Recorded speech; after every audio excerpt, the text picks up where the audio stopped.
Hey, Ari here, leader of the race mixing revolution. Thanks for joining me in another video. I wanted to talk about troublemakers in this video. The idea of troublemakers, the idea of trouble, and really just getting down to this idea philosophically as well as just being able to get a good eye for am I a troublemaker? Is this person a troublemaker? How do you deal with troublemakers? So I personally consider myself a troublemaker. I think I can be better at it, but what I'm doing with the race fixing revolution, and as well as what I do in my general life, a lot of the things that I do are making trouble, and I am aware of that. I think a lot of people are aware of what they're doing is causing trouble for other people, but they have this undeniable instinct, this undeniable motivation, this undeniable belief, a true raw belief that their trouble is for a good reason and that they continue on this path and they do everything they can and they keep everything in mind that they need to get to the end of that path of trouble. So, are you a troublemaker or are you dealing with somebody else's trouble? This is basically one of the ways that we can say that people live their lives, that you deal with anything, that you're either creating trouble or you're dealing with somebody else's trouble. That all of our motivations and all of our actions between each other are one or the other of these two. Sometimes you're observing in these kind of things, but you'll find a time that you'll get involved with people's trouble and you didn't make the trouble. But then you get involved with it and then you can make some trouble as well, and then you become part of the trouble as well and you become a troublemaker as well. So we rub off on each other in these ways as well. And a lot of times we don't want to be the same troublemaker as somebody else. Sometimes there's so much trouble and so many people making different kinds of trouble that we get so confused and so jaded and so like just overwhelmed that we just say, all right, you know what? I don't care anymore. I don't care about the trouble. And at that point, trouble becomes a matter of excitement.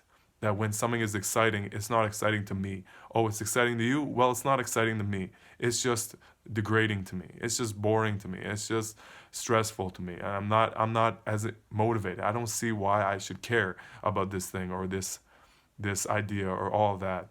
But for somebody else, it could be so engaging and exciting and meaningful. How is that possible? How is that possible that our troubles are so far apart? And how do we bring it together? Are they supposed to be closer? Are we trying to find some kind of ultimate trouble that defines us, that we can all be a part of and that we can all have fun with and we can all make in our own way? Because I think that we all have a troublemaker inside of us. I think that's something you could agree with. I think that's something everybody can understand, that you are a troublemaker. You're born a troublemaker. One of the first things that we learn how to do when we're children is learn how to make trouble for our parents, for other people, these kind of things. And we go through the motions, we go through the events, these kind of things, and we try to be selective, we try to be wise, we try to be exciting and entertaining, and at the same time preserving and responsible and respectable and proud. These are all in the mix of trouble. And trouble in itself is a very simple word that just means problems or a situation or something like this. But it goes to our existential definition as human beings. It really does. So please embrace your troublemaker. Please recognize that what I'm doing right now is a good quality of trouble. Relative to a lot of the different kinds of trouble that people make, I think race mixing can fall in line with so many other people kind of trouble that you have in your personal life, trouble that you kind of want to see, trouble that you can kind of agree with. There's controversy. There's a lot of things you can't ultimately agree with right away like that after one video that you see or one conversation or whatever else. But it's an agreeable disagreement. Do you know what I mean? And that's the kind of trouble you want. You want that sweet spot. And so if you think that what I'm making is a good kind of trouble, if you think that I'm a good troublemaker, I'd love to hear that. I think I respect that in some ways. I do take pride in that.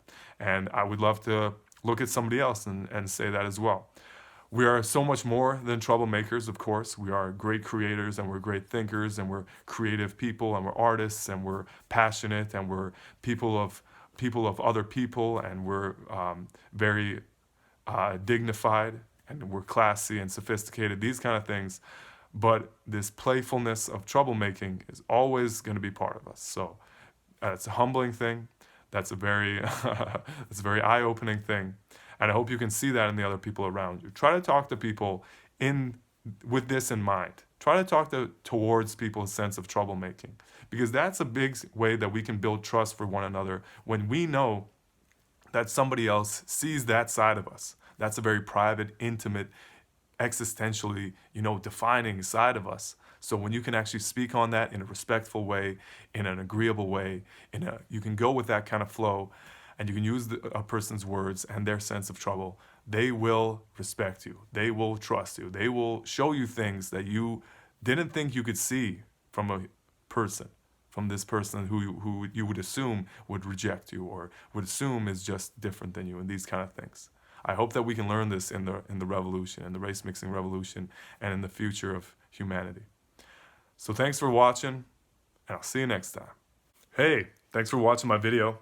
Please give it a thumbs up, subscribe to my channel. I got a lot more videos coming out in the future. Please share my video, copy the link, send it to some people, share it on social media. Please support me on Patreon. As little as $1 a month, you can help me in these very critical early phases of the revolution, help me build it from the ground up. Please remember my words and take them with you into the future. And thanks for watching again. I'll see you next time.